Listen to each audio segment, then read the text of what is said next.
All right, let's discuss the last lesson here. I have a really quick question about the homework. Question 27, or 25 and 27. 25 and 27, yeah. It asks you to describe the transformation from the period function, like the period graph. Right.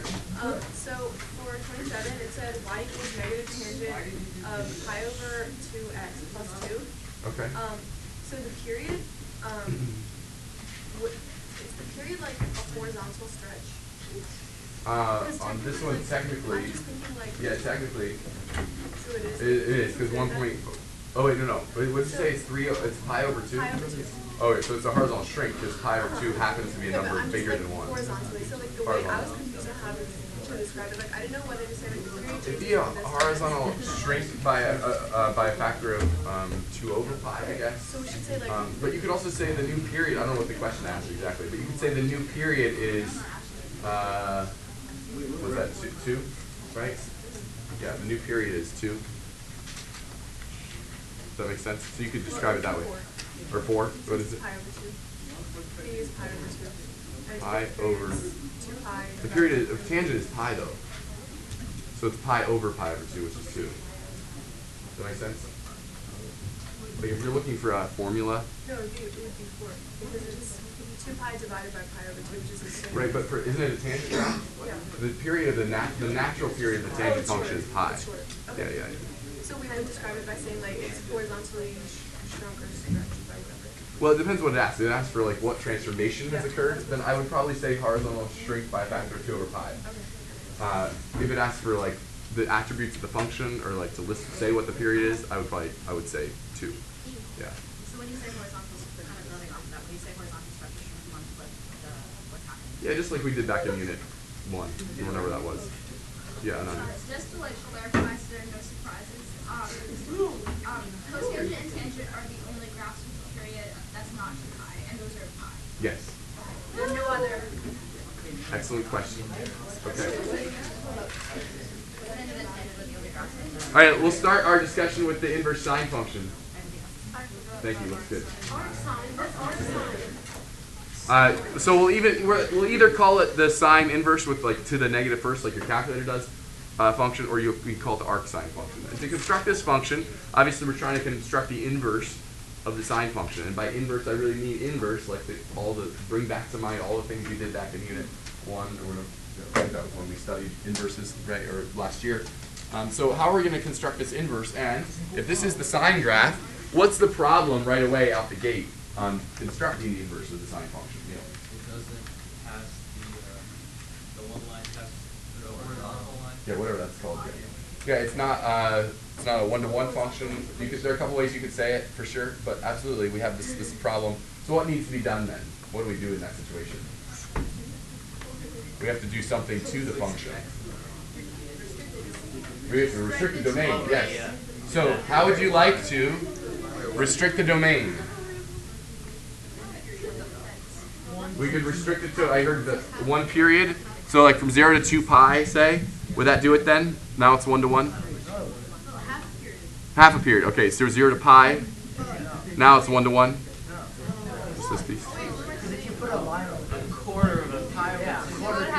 A quarter of a period. From 0 to pi over 2? All right. Or, well, yeah, wait, half period, but like, But shifted. Oh, yeah, said that first. Ivana did say it first. Ivana, say it again, though. I was just going to say you take period, but then shift it over a half period so that. So you're saying from 0 to pi is not good, but. So you're shifting it over to the left, to the right, whatever you want. Okay. A half period, so half pi. So like from where to where? Give me an example. What do we mean? So put your fingers where they were before. Okay. There we go. Okay. And then you're going to move. 0 and pi. Assuming. Okay, so 0 and pi. So you're going to move it to negative pi over 2 and pi over 2, or pi over 2 and 3 pi over 2. Wait, hold up. Does that work? Negative to positive pi over 2? You like that? Or from pi over 2 to 3 pi over 2? Something? Yeah, or from exponential. negative 3 pi over 2 to negative pi over 2? Any of these sections from like a max to a min or a min to a max is half a period and chosen correctly. Not any half period works, but I think that'll work. Which one of those do you think that mathematicians, the mathematical community, your calculator has decided on being a good choice? Negative pi over 2. Yeah, the one we usually choose is from negative pi over 2 to pi over 2. Though that is an arbitrary convention made by Earthlings. There's no reason that you couldn't choose another one. It's just I think it's the one that most people think to choose. So that's what we'll restrict it to, the original function. So if that's the new restricted domain for the sine function, what do you think we'll take? What's true about the arcsine function then? What does this tell you already will be true about the arcsine function? That's its range of the function we're about to draw. Okay. What's the domain going to be of arcsine?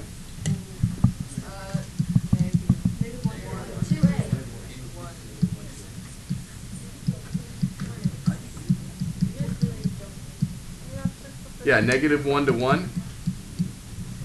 And let's just be clear as we're doing this. So we'll try and scale our axes this way and everything. So we'll maybe put 1 here and -1 here. And how about pi over 2 and negative pi over 2 down here? So this is looking good for me, I think. So this is just going to have a very contained feel.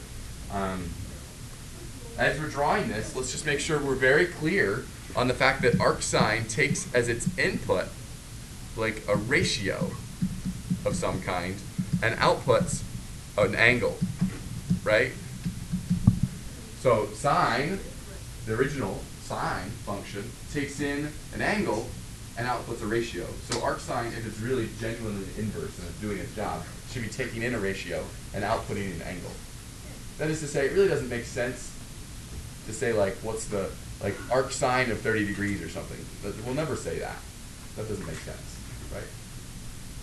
So I want to make sure you're clear on what's the input, what's the output. Okay, so turn to your neighbor and tell them 3 points that are on this graph when you're ready. Something on the something. Give you 20 seconds to do that.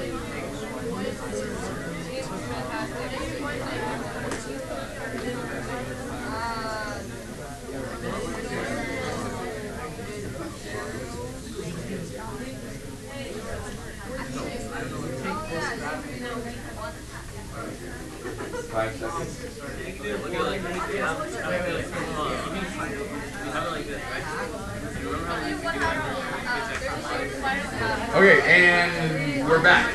Give me 1. Just shout it out. 0, 0 for sure. Yes. Good job. Right. Give us another one. Okay. True. A half pi over 6. That is on the graph. I'm not going to choose to plot it, but we could. I don't know. Maybe we should. It doesn't really. I didn't make my scale that way, but I feel you. That would be good. You could do that. You could scale it appropriately. I just didn't prepare myself for that. I'm looking for even lower hanging fruit. Go ahead, Antonio. 1 pi over 2, and you want to give me the other one too? You got it. Now, let's just be careful as we go to graph this. You might be thinking, oh, well, that's kind of case closed. But we want to be careful about this in the terms of how we kind of draw this, and especially regarding its concavity. It'd be very easy to kind of do one of these, because that's what sine looks like. But that's not what this is, right? Keep in mind where we came from. If we're doing a reflection of the graph of sine over the line y equals x, we kind of get a sine curve running up and down the y-axis, don't we? If we hadn't restricted the domain, that is, that's what you would get. You get like a sine curve running up the y-axis, right? So that is enough information, I think, for me to draw a good picture of this. I think it should look like this. And if I were to keep going, can you imagine what it would look like? If you were to keep going, that helps you, I think, see how that would be drawn. Yeah, you don't need to draw the dashboard on your paper. I just want to make sure you understand how it curves, because I think sometimes people don't quite get that right. One comment too, by the way, about this notation. I think that most mathematicians are not like a huge fan of this, even though this is what your calculator uses, and everyone would understand what you mean by this. But it is a little bit problematic, especially after yesterday's lesson. Someone might be led to think like, oh, that's cosecant, right? Because negative first. right? But it's not. I hope you're, let's just make sure everyone's clear. The stuff, yesterday's lesson was yesterday's lesson, today's lesson is today's lesson. And those are not the same function, okay? Arc, sine, and cosecant are completely different animals, aren't they? So make sure that's clear in your mind. The notation is not helpful, though, in helping you to make that clear in your mind. So we apologize.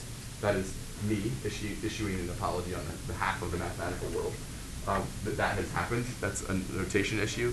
The thing that the reason that it even deserves a greater apology is that in the next unit we will encounter a bunch of squared trig functions in the next unit. Like it so happens that squared trig functions is a thing that's useful, and most often we'll write that this way. Most often we'll write that this way, which makes this even more of an anathema, right? You're like, oh wait, if sine to the second x means sine of x squared, shouldn't sine negative 1x mean sine x to the negative first? We're sorry. We're sorry, okay? This is my intro to the evil mathematician.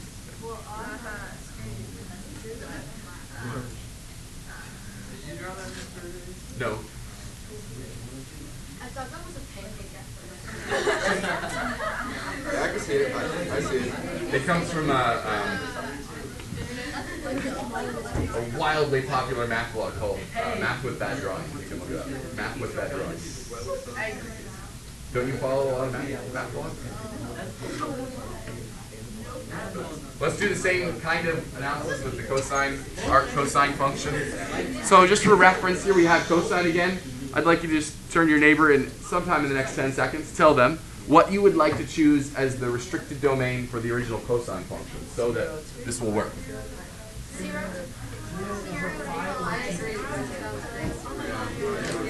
What do you think it should be?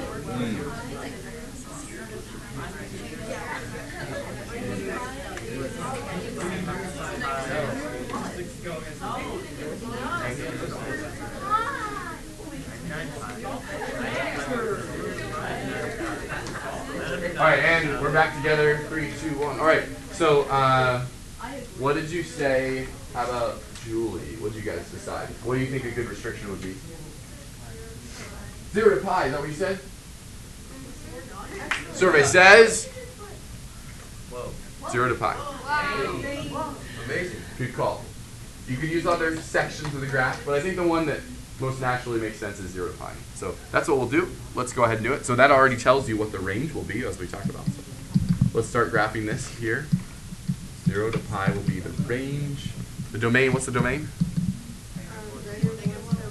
Oh, right, yeah, okay. Which, by the way, that's important, like on the last one or this one. Don't you dare ask me, like, hey, what angle has a cosine of 5? Yeah, flag on the play, right? Like, no, wait, hold up. There is no angle, you're not allowed to ask me that. There's no angle that has, so the domain is negative 1 to 1, because you can't ask for the cosine inverse of like 5. Right? It's illegal. There is no angle that has a cosine of 5. Hate to break it to you, okay? Yeah, you gotta go with math, yeah. All right, so when you're ready on this one, I'll give you, again, maybe 20 seconds here. Come up with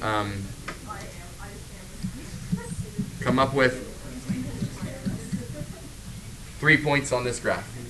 Take whatever you need. 20 seconds. Talk with your neighbors. Establish 3 points we're going to graph on this.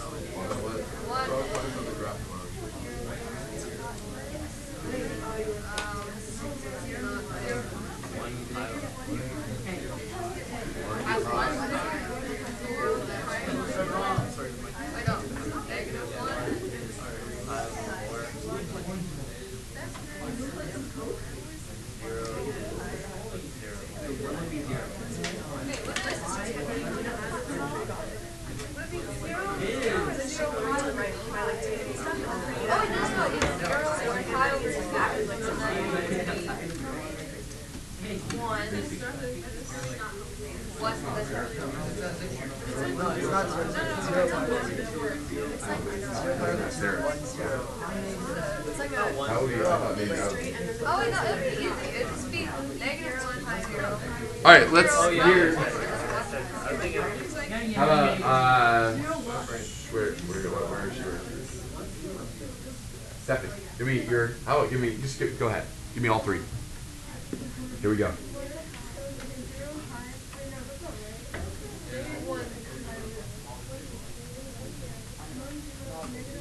Wait, 1 0. Wait, slow down. Slow down.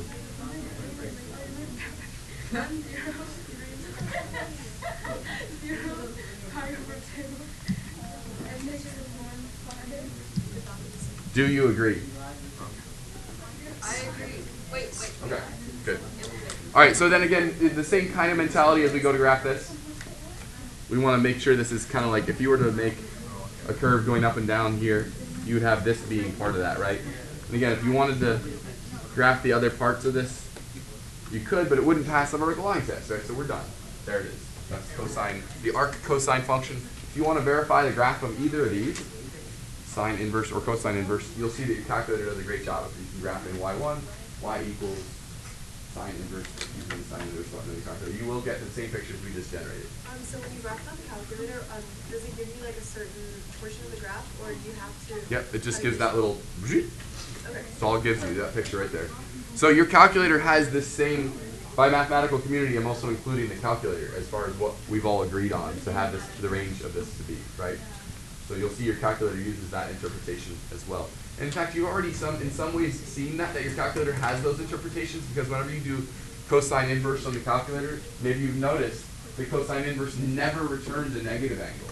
It always returns an angle in the first or second quadrant, an angle between 0 and 180 degrees. Or if you use, just in this past unit, I think we've seen that, right? Or if you use the sine inverse function, you'll notice it never gives you an angle bigger than 90 degrees. It always returns an angle between negative and positive 90 degrees. So the things we've just been saying, you actually have thought about a little bit before, maybe as you've been using your calculator, because your calculator uses these interpretations. Finally, let's look at the tangent, the arctangent function. So we'll start with a picture that is now beloved, because we studied it yesterday. Over in the left, the tangent function. So again, take 10 seconds. There's no ooh. Take 10 seconds and tell your neighbors what restriction. Well, first of all, we acknowledge a restriction definitely needs to be placed on this, of course. So what restriction are you going to use to establish that? Take a guess as to what we all agree on here. Horizontal axis. negative pi, like This negative one? pi, like pi. Yeah. Feel free to look back if you don't see yesterday. If you want a nice picture of tangent, better. It looks like this. It kind of looks like that. Remember the logarithmic function? It kind of looks like that, but like shifted down.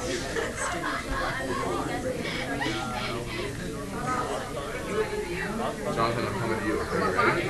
Not the log function. What's it Tell me, I want to know the restriction. Logistical function, not as a logarithm. Logistical, whatever that is. All right, let's come back together in 3, 2, 1. Jonathan, what's the domain restriction you would like to introduce to the original tangent function? Probably wrong, but negative pi over 2 is not negative What do you think? Jonathan, you just need just a touch more confidence, my friend. That is, in fact, I think the good choice to make. Though maybe we have to be careful. We can't say like negative pi over 2 to pi over 2. We have to say maybe. Oh, like not like. Yeah, maybe a little bit of this, right? Okay. Open interval here. That's important because as we go to name what the range of this function is, the inverse tangent function, it's going to be that, the open interval from negative to positive pi over 2. What's the domain here? No. What is it? Yeah, all reals. Oh, because it's the range of. Yeah? Yeah, let's see if we can get a picture of this. Makes sense to maybe put pi over 2 on my picture and negative pi over 2, so I'll do that. What other feature of the graph are we going to have appearing? Yeah, we're going to have, just like here, we have 2 vertical asymptotes. Here we'll have 2 vertical asymptotes that are the horizontal, that are the reflections of the 2 vertical asymptotes from over here over the line y equals x. So we get y equals pi over 2 and y equals negative pi over 2 as vertical, as horizontal. Okay, I'll try to be more interesting. No, but it's not you. It's me. No, Reggie, it's me. No, it's not. 0, 0. It's not you. All right, turn to your neighbors. Take, I don't know, what do you need, 5 or 10 seconds? Tell them 3 points on this graph before we go to graph. 0, 0. 0, 0.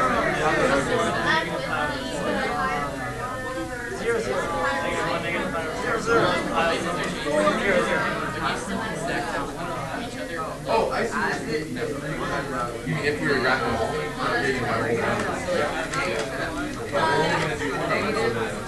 Right, just like the last one, we're restricting the domain and the regional so that, yeah, but technically it's reflecting the whole thing. You have a stack of them.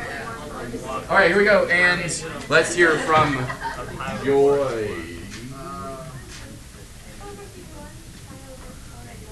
1 pi over 4, right there. How about, and where else? And 0, 0. I think those are 3 good points to graph, so let's do the whole thing now. Again, it's beautiful. Very therapeutic. You have so many things yellow? What's wrong with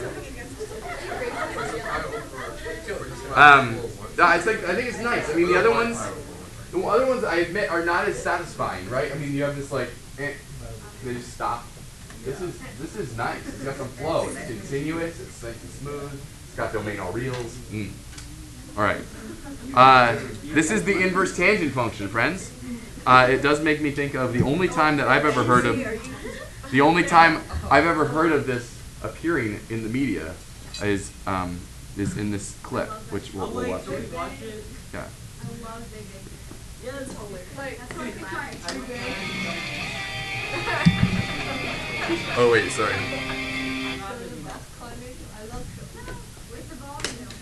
Oh no, don't worry. Everything's fine. Nothing. We're just like listening.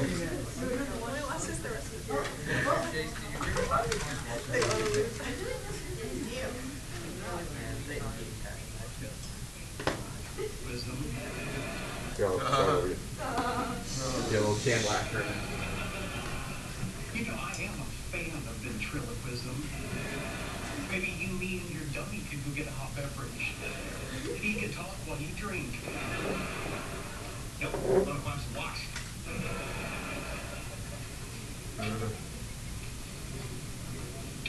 This appears significantly more monolithic than it did on my laptop. One expects to see hominids learning to use bones as weapons. You afraid of heights, Koopa? Hardly. Fear of heights is illogical. Fear of falling, on the other hand, is prudent and evolutionary.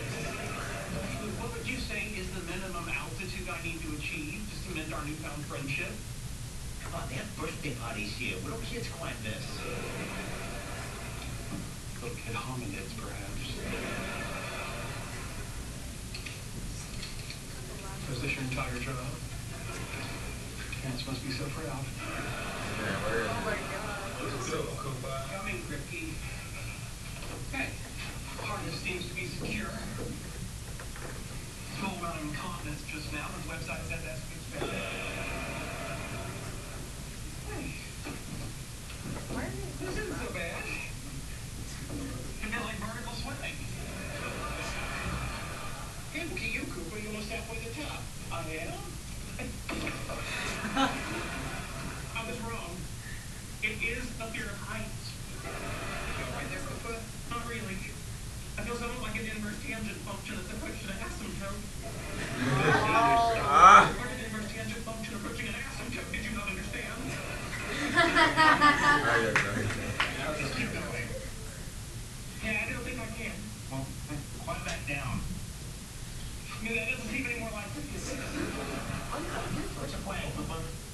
Well, it's not exactly a plan, but I think I'm going to pass out.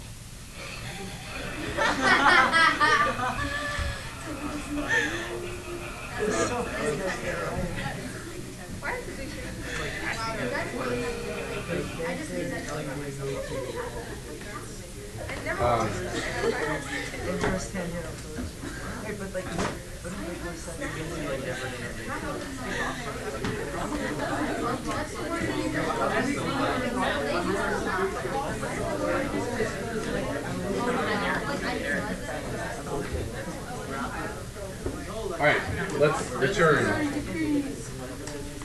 So we're looking for an angle that has a sine of 1/2. For each one of these, you might be thinking, well, wait a second. It's kind of like a warm-up here or something. You need to come up with an angle, but aren't there an infinite number of such angles? But let's now interpret each of these as being, this is like the official sine inverse function, right? The one that only outputs values between something and something. What is it for sine inverse? Yeah, angle. So make sure whatever you do that you obey the range that we've all established earlier in this period. So what's the answer to the first one? There's not much thinking in that direction that we have to do. Just maybe name the first one you think of, and I think in this case it's right. Yeah, pi over 6 is my answer there, 2. We'll let the arc cosine of negative root 3 over 2. This is pushing your abilities there.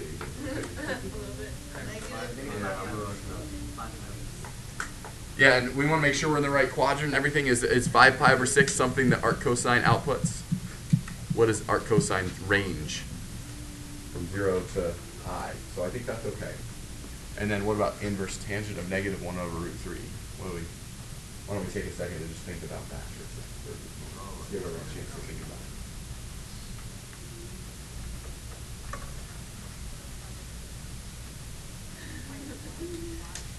Come up with that angle? So confused. Think of an angle that has a tangent of negative 1 over root 3.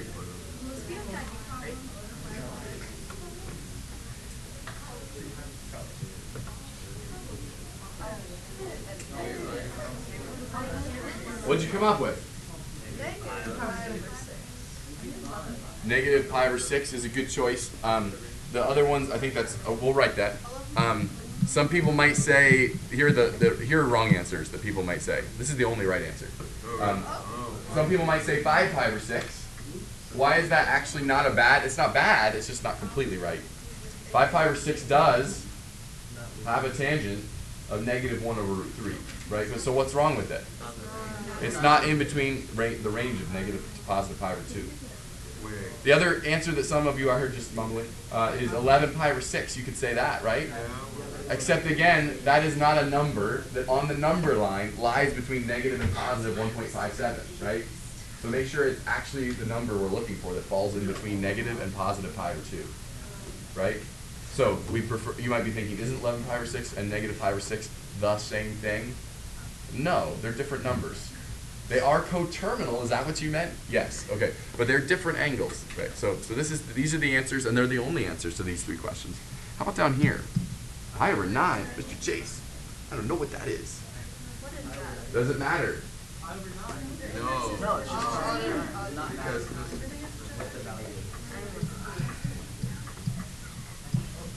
Yeah, I don't know what pi over 9 is, but I do know that that's the answer. Yeah. You see why?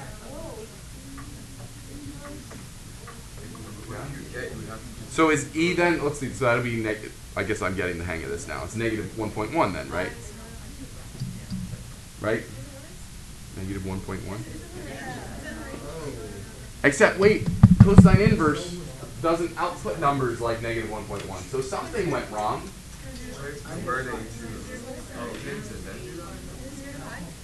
I think I need a picture maybe. Let's see here. Negative 1.1 radians would be, I don't know, somewhere down here. Here's negative 1.1 radians. What is the cosine of that angle? I don't know. But I'll mark it in yellow here. It's this length or something, say, yes?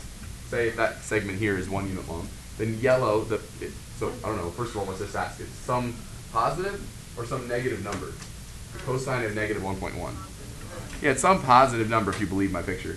So what is the inverse cosine of whatever that number is? What do you get? What angle will your calculator or you report?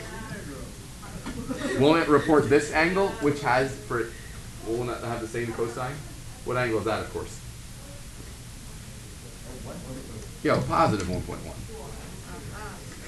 Right? Positive 1.1 and negative 1.1 have the same cosine. In fact, in general, the cosine of an angle and the cosine of the opposite of the angle are the same, because cosine, or rather, maybe this is the proof of that, cosine is the cosine of an angle and cosine of its opposite are the same. which is us just restating the fact that cosine is even. Yeah. How about this one here? Yeah. Well, not 1/2. Let's see. The sine. Oh yeah. The sine of the angle has a cosine of √3/2 is 1/2. Right. So you could do that in 2 steps there if you wanted. The cosine inverse of √3/2 is pi/6, and then sine of that is 1/2. Let's see if we can do one problem more before we head out.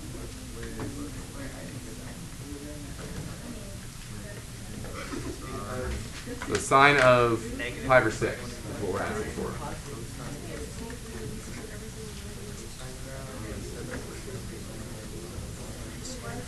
The last problem motivates me to think about the following. In general, could we come up with this? Tangent of the arc cosine of x. What is arc cosine x? What is that? Is it a vegetable, plant, or mineral? I mean, arc cosine of x. Is it an angle? What kind of thing is it? Is it an angle? Is it a arc? Is it a ratio? Arc cosine of x is, when it outputs a number, is an angle, isn't it? Right. So this thing is an angle. Let's call it theta temporarily. I just want to draw quickly a picture of theta. Here's a picture of theta. If it's an angle that has a cosine of x, how would you like me to label this triangle? If it has a cosine of x, this angle. How would you like to label this picture? Give me some side lengths. The adjacent angle. The adjacent side. Adjacent side, sorry, and the hypotenuse would be 1. Sure. And just for fun, you could name this side too. What would it be? 1 minus root 1 minus x. Yeah. Do you think you could tell me the tangent of the angle that has a cosine of x? What is it?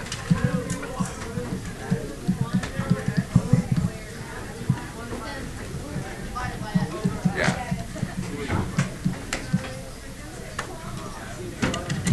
See you tomorrow. Homework 6 tonight, please.